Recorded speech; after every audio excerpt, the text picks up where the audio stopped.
Okay, so as part of our review, and I'll be honest with you, I've been bad at making sure you guys know your values. I always kind of feel like it's a lab thing. Well, we haven't had a lot of lab, have we? So I've created a quick PowerPoint. I thought it was the best way to do this uh, to get you in the idea of lab values.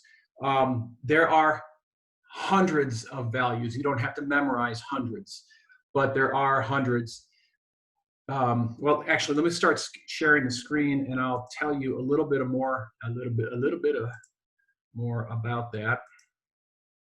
All right, so abdomen measurements, a pictorial guide. Not every measurement. Oh, let's just do the slideshow from the beginning. Okay, these measurements are the adult population. Guys, when you see a pediatric, and that means everyone up to the age of 18, they are considered pediatrics. Now, if you have an 18-year-old male who's 6'3", his measurements are going to be the same as any other adult. But still, we do take into account that. With babies, toddlers, little kids, these values they're all going to be on charts, and there's going to be specific charts for every organ. So if you are seeing pediatrics, you go to the chart. You're not expected to memorize these at all. But most of what I'm going to tell you today, you should have memorized. You will be quizzed on it when you go out there in the field, and it'll be very embarrassing if you can't answer any of them. So please do this. Values can change with the height and the weight of an individual, but more so the height. Now, you can imagine some of the difference between someone who's 6'9" and 5'9", or 4'9" for that matter. You know, their liver length, for instance, your splenic length is going to be very different between those two individuals. So we do take that into account. And in fact, if you have a very tall individual with, technically speaking, splenomegaly, and especially if that individual is thin and tall, the spleen only has one way to grow, and that's up and down because they're so thin. That is something that you can write down in your notes. Patient very tall, patient 6'5", and the doctors they too will take that into account. Values change with the height of an individual. Actually, values, some values will change between male and female, and I'm realizing right now I forgot to put the aorta measurements in this. I think I started the slide and I forgot it. Well, you guys will have to figure that one out for yourself. The aorta for the male and the female is a little bit different. And check for peds. Okay. Controversy on the first slide, right off the bat. Oh my gosh, what do we do? Guys, let's get a annotation here. Hopefully I don't screw this up like I usually do. Where are you? Spotlight. Okay. Are we measuring the maximum dimension? Most sonographers measure from here to here. This is a sagittal view. Your instructors prefer to see some kidney here, but what we can actually see in lieu of the kidney, look at these striations. This is the psoas muscle. Yes, psoas muscle. Wow, little brain fart there.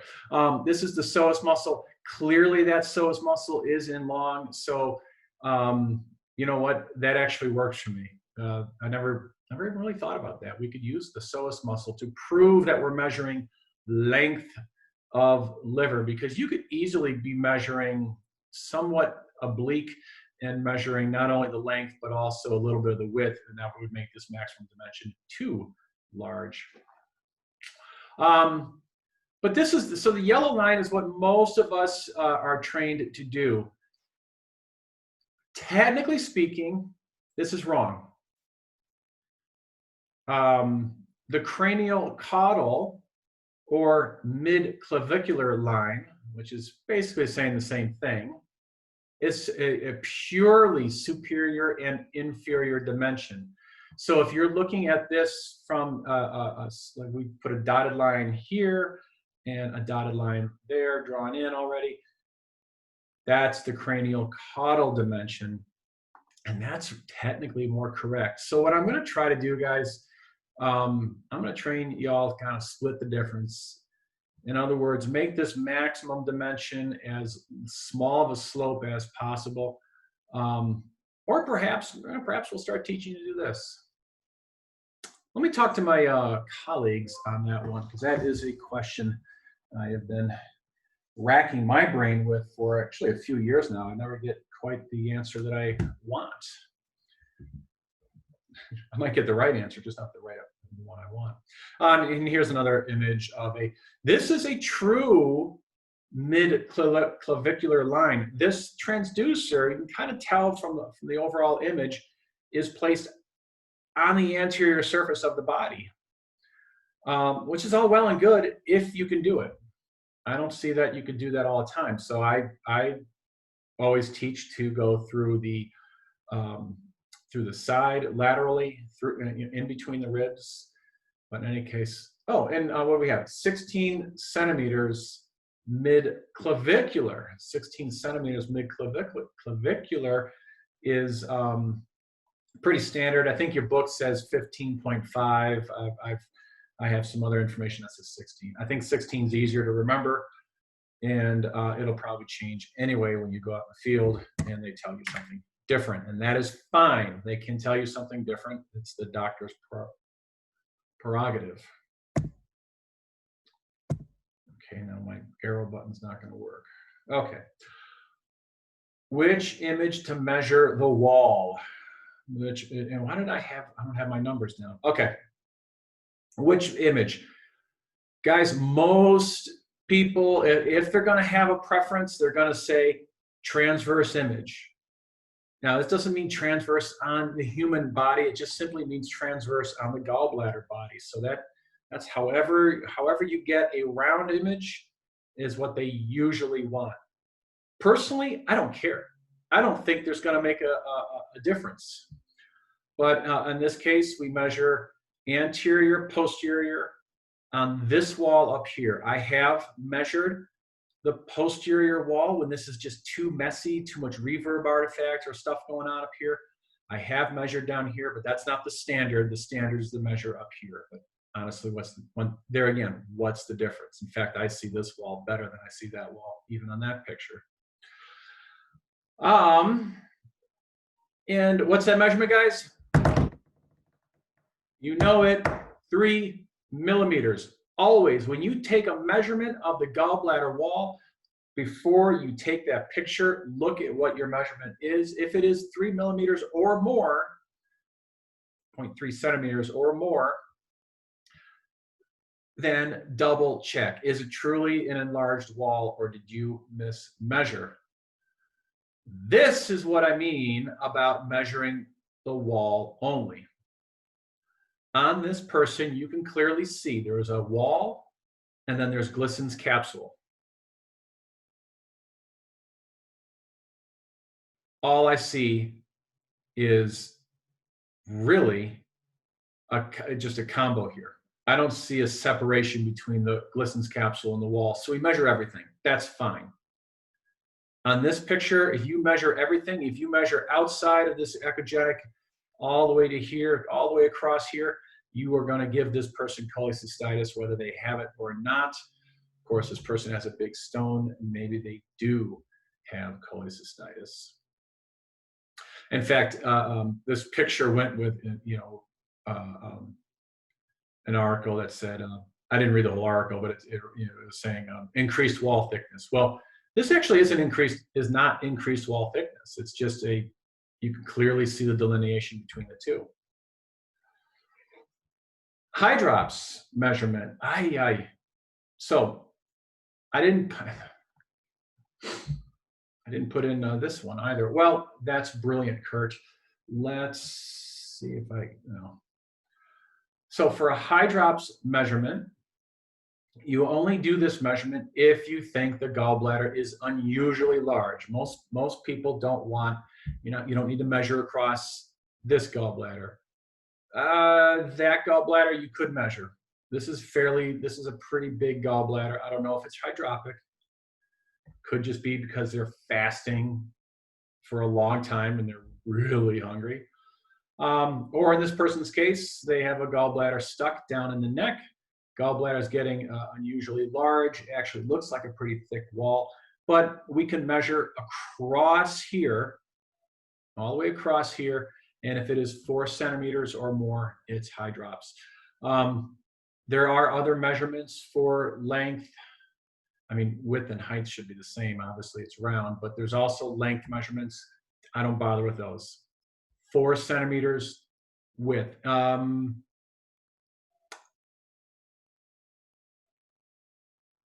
You know what? I'm going to write a note down for myself and to see if I could research whether or not you include the wall. I think you do include the wall. The thing is, if it's a super thick wall and a large gallbladder, then you kind of over measure it. But I'll double check that and get back to you guys. What is wrong here? I have told all of you what is wrong. Is that the common bile duct?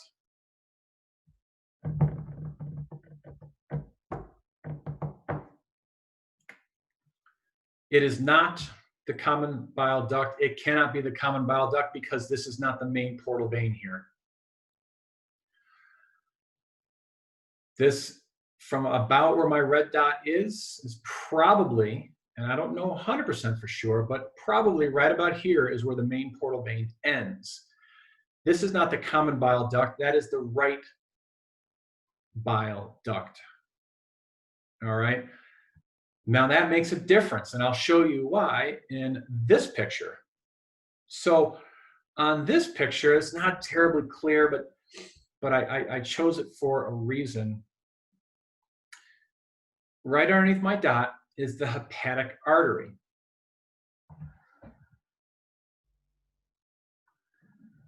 In fact, on this picture over here, I think right underneath the dot is the hepatic artery, but it's so tiny it's hard to tell. But over here, right underneath the dot is the hepatic artery. At that point, and even before that point, but certainly at that point, we know for sure that it is no longer the common bile duct. It is, in fact, common hepatic duct, and very soon it will become the right and left hepatic ducts. Yeah. Common bile duct only occurs after the gallbladder and by extension the cystic duct enter the common hepatic duct, which actually occurs right about here. Then it becomes common bile duct. So common bile duct, and we could forget. Well, you very rarely see the cystic duct actually entering the hepatic duct. So what we can use instead is this hepatic artery. When we do see this, 9 times out of 10, it is below. Sometimes it's above, and that's just a normal variant. But when we see this, we just measure over here, and we call it common bile duct. You might be common hepatic, but at that point, it doesn't matter. You're measuring what you're measuring. But you can see the huge difference in size between here and here. Well, on this person, I doubt it, but it's possible that they have an enlarged common bile duct. But you wouldn't know it because you didn't measure the common bile duct. They measured, or they're going to measure. These people think they're so smart here, but they're going to measure the right hepatic duct. It's not the same thing. This image here, this is common bile duct. You could almost see where the cystic duct is going to enter. And remember, this image is really upside down, guys. So it seems like the gallbladder stands up on top of, no, it actually hangs below, but things are upside down here. Cystic duct probably enters right about here. So yes, this is common bile duct, common hepatic duct, goes over this little bump right here of the hepatic artery, continues on, and then at some point it's going to split into right and left. Oh, so what is the, golly, I didn't write this measurement down. In fact, I'm going to pause. I say 6 millimeters is the standard. I want to double check to see if people are saying something different. Let me pause here.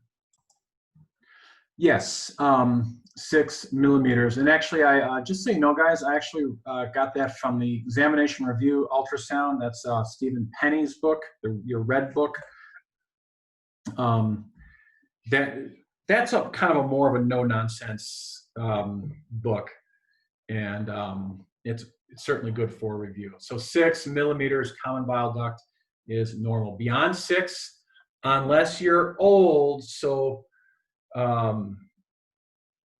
there's some controversy to it, but you basically at 70 you can make it 7 millimeters. At 80 you can make it 8 millimeters. So every decade past 60, add a millimeter. But and of course, if the gallbladder has been removed, then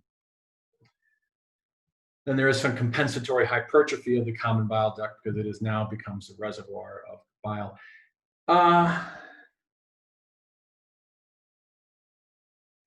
Interesting. So I can't see well enough, but it certainly looks like an increased thickness of this gallbladder. But everything else is so normal looking. Maybe I'm misreading it, and the gallbladder is actually that smaller line, and then I'm just kind of misreading what's going on up here. But it's a little bit small on my screen. I can't see. I'm getting old. Okay. Oops. Went too far. Main portal vein, lumen only. Lumen only. If it's 13 millimeters or 1.3 centimeters, we're starting to get worried. Anything beyond that, we can start to say this person has portal hypertension. Nice Mickey Mouse sign. We usually don't get it so beautifully, but common bile duct and hepatic artery here.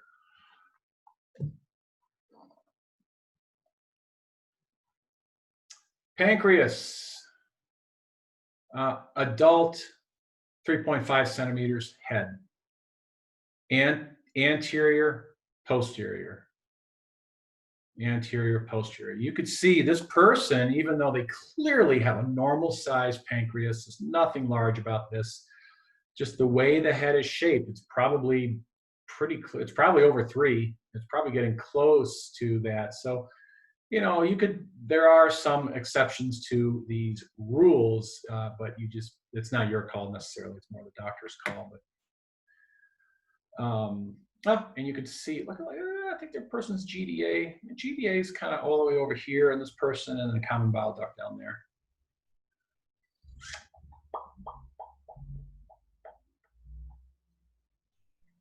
Let's see, nothing else to say. Spleen.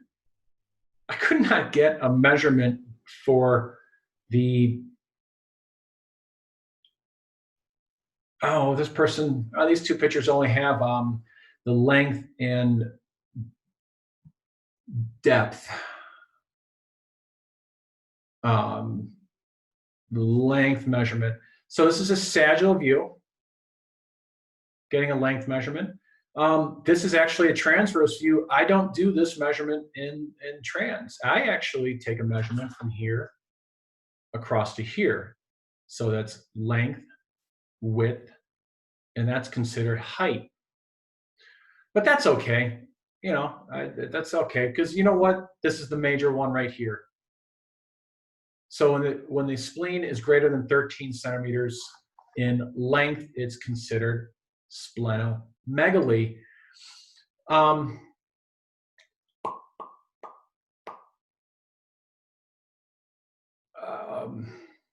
So yeah, what was I just gonna say? Anyway, right. Individual height. Very tall, very thin people will have a lengthened spleen. Now that's a situation where if you see a spleen that is particularly long and lanky, and it's 14 centimeters, yet the width is, let's say, 3 centimeters, something really very crescent shaped. The doctor, you can take that into account while you're doing your exam, and the doctor hopefully will have the sense to take that into account as well when they see a very thin, because really it's the volume of the spleen that counts, but we really don't do volumes of the spleen. But we can. I mean, it's certainly something we could do. But anywho, we could also measure the proximal iliac arteries, but we have the aorta here. This too is dependent on sex. So just from memory, sagittal, proximal, 2.5 centimeters. Guys, it's going to look at, you already see it's smaller here. Well, why is it smaller here? Well, because 2 arteries just came off. Yeah. Somewhere in the United States. It's a local call. I better take it. I'm such a dope that wasn't local. It was from Colorado Springs area. Ironically, it's we're 915 down here, 719 up there, which is close enough for me to occasionally get confused. And then it's both El Paso County, though, interestingly enough. So anyways, obviously, and it looks like a little artery, a little lumbar artery coming off here. That's pretty cool. But you have your 2 major arteries here. So obviously the vessel's getting smaller. I'll have to look this up. Actually, let's just pause it. So another pause. Okay, I'm back. I just threw another picture up there. And it's funny. The standard measurements are actually hard to find. Your book, The Vascular System, normal aortic diameter is usually less than 2 centimeters. Remember, outside wall to outside wall, and tapers as it courses distally.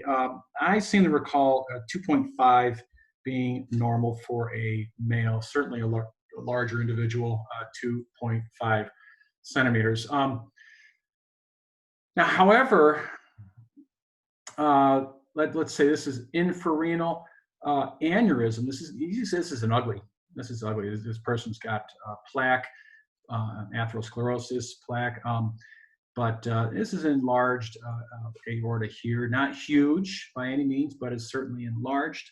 And this measurement is if it is greater than 3, or if it is 1.5 times as great as the suprarenal, in other words, the proximal aorta. So if it increases by 1.5, or if it is 3 centimeters, and most of these aneurysms are infrarenal, below the renal arteries, then that is considered aneurysm.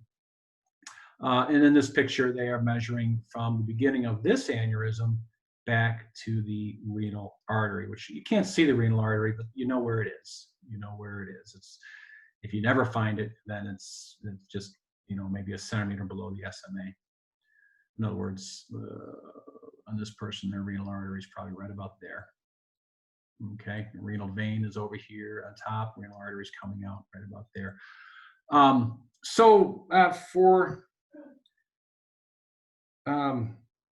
I really can't give you a specific number. Iliac arteries usually are 1.5 centimeters.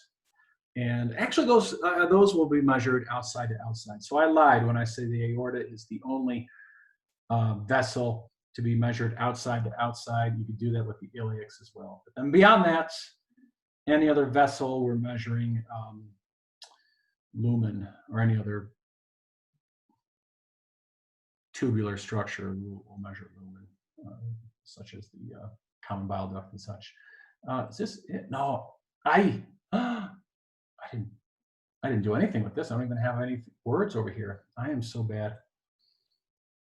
Kidneys. Kidney measurement. You know what? I've got, how much time? I've got a little bit of time. Okay, a little bit better, guys. This one also has a pretty pretty significant difference between male and female. So 10 to 14, 14 is really big. That's a large male, large guy right there. But 10 to 14 centimeters male, 9 to 13 centimeters female. Length is the only thing that I even bother memorizing. I do not worry about height or width. Now, by the way, I put up 2 measurement systems here. This is what I prefer. Length is length. I mean, it's always in sagittal. And I prefer to do these 2 measurements in transverse. And the reason being is people can make the mistake, and I've seen it happen, where especially when they're way over on the side of the body, so basically a coronal view, they'll measure length and then height because their transducer is way over here, right? On this individual, the transducer is pretty anterior lateral, but pretty anterior. What if you came all the way over here and you measured? You get a nice length measurement.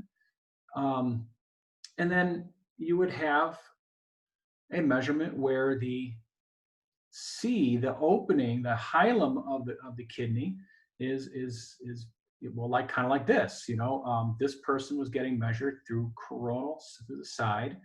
The opening of the kidney faces inward, and so if I have my transducer over here, and I do length, and then I also do a height measurement that looks like this, and then I go transverse, and I measure this again. Well, I've just measured the same dimension twice, and I didn't realize it. I see that all the time happening, and it's very easy to do. So just for me to avoid it, I really prefer to do width and height in this transverse dimension. You know, other people do other things. And one last slide for today. Are you asking me for the parenchymal thickness or the cortical thickness? I did this for years. Let's see. Oh, this distinction between renal cortical thickness and renal parenchymal is that of the renal. Yeah, whatever. I did this for years until finally a pediatric radiologist who we were working with, I did this for a ped, and she said, "What do you know?" Well, she didn't say, "What are you doing?" She knew damn well what I was doing. Everyone did it. She says, "No, we're not going to measure this. We're going to measure this for children. Parenchymal thickness is fine. If that's what they want, that's what they get. But if they specifically say cortical thickness, this is what you're measuring. And that is to the base of the pyramid all the way to the outside." The reason for this, guys, someone was asking me the other day, you know, this is where the business end, all up in here along the outside, the cortex is where most of the work of the kidney occurs. That's where your glomerulus, I'll never say that word right, but that's where that is. The convoluted tubules are up here. And then there's the loops of Henle go down and the collecting systems go down. But most of the stuff is up here. And when they atrophy, well, the cortical thickness goes down. So that's how we could tell if the kidney has an atrophy problem or issue. So, okay, I hope this helps, guys. I wanted to give you some, I know this might have been a little confusing here. We're gonna try this as much as we can. We're gonna flatten the curve, as they say. We're gonna go a true cranial caudal dimension, because I know some places in this town are requiring a true cranial caudal dimension, not a maximum dimension of the liver. Preferably this guy for a transverse for the wall thickness, preferably anterior, posterior. You can measure from side to side if you have to, but if you don't have to, then measure up here. It is more accurate. This person has basically 2 walls, right? Only measure one of them. Measure that hypoechoic wall. You rarely see this, but when you do, just keep that in mind. This person's got a large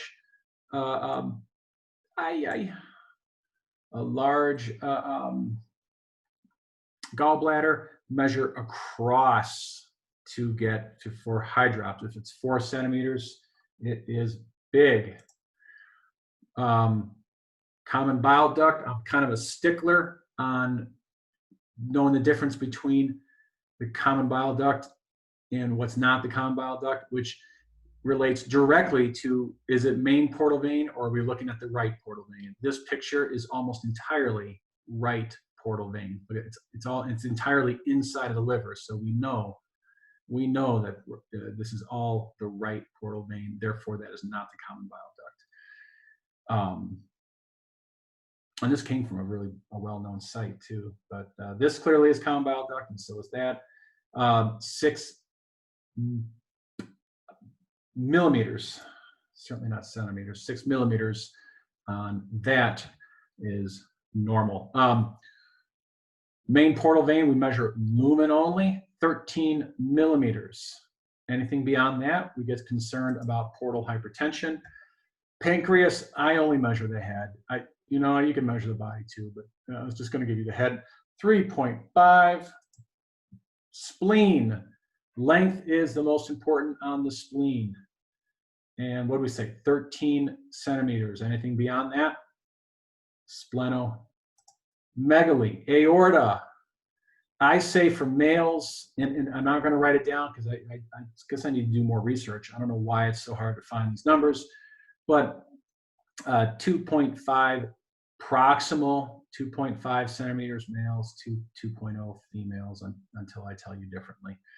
And then for the actual aneurysm, if it's 1.5 times greater than the proximal or the normal segment, then it's an aneurysm, or if it is 3 centimeters or above, it's an aneurysm. Aneurysms, sometimes you just know it when you see it. 10 to 14 centimeters in males for the length of the kidney, 9 to 13 for the females. Length is by far the most important on this one and this organ as well. If it's too small, that means atrophy. And if it's too large, it means maybe you only have 1 kidney. What was the other thing I was going to think of? Oh, and by the way, between the right and the left kidneys, there should not be, if there is 2 centimeters or more difference in the length, that is a concern. I'll add that 2 centimeters or more in length. And then cortical thick, I don't have numbers for this. That's just, there